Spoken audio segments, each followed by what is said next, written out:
ପିଲାଦିନ ଅଛି ନା ସେ ଦିନର ମଜା ଅଛି। ଏବେ ତ ସମସ୍ତେ ନିଜ କର୍ମ ପଥରେ ଦୌଡ଼ିଲେ। ସେତେବେଳେ ନା ମୁଣ୍ଡରେ କିଛି ଚିନ୍ତା ଥିଲା ନା କିଛି କରିବାର ଇଚ୍ଛା ଥିଲା। ବାସ୍ ବାପା ଯାଉଥିଲେ ରୋଜଗାର କରି ଆଣୁଥିଲେ, ଆମେ ଆମ ପିଲାଦିନ ବହୁତ ଏନ୍ଜୟ କରୁଥିଲେ। ସେ ପିଲାଦିନ କଥା ମନେ ପଡ଼ିଲେ ପୁଣି ଥରେ ସେ ପଛକୁ ଚାଲିଯିବାକୁ ଇଚ୍ଛା।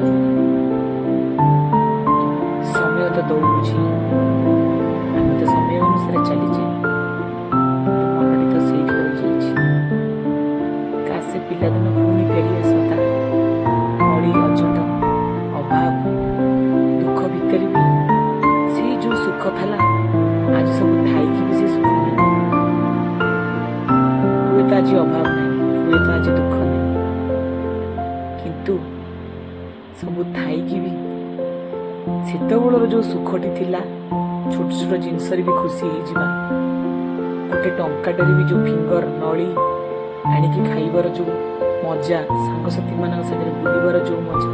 ଆଜିକାଲି ତ ଫୋନ ଯୁଗ ହେଇଗଲାଣି। ଛୋଟ ଛୋଟ ପିଲା ବି ଫୋନ ଧରିକି ତାଙ୍କ ବ୍ୟସ୍ତତାରେ ବ୍ୟସ୍ତ ହେଇଯାଉଛନ୍ତି। ସେତେବେଳେ ତ ଫୋନ ନଥିଲା, ଥିଲା ସାଙ୍ଗସାଥିଙ୍କର ସାଥେ ବୁଲିବା, ମଜା କରିବା। କାଶ ସମୟ ସେଇଠି ରହିଥାନ୍ତା, ଆଗକୁ ଆସିନଥାନ୍ତା। ନା ଆମେ ବଡ଼ ହେଇଥାନ୍ତେ, ନା ଆଜି ଏତେ ଥାଇକି ବି ନା ଚିନ୍ତାଗ୍ରସ୍ତ ଭିତରେ ଆମେ ଥାନ୍ତେ। ହଉ, ସମୟ ଅନୁସାରେ ତ ଚାଲିବାକୁ ପଡ଼ିବ, এটা ତ ଭଗବାନଙ୍କର ନିୟମ। କିନ୍ତୁ ପିଲାଦିନର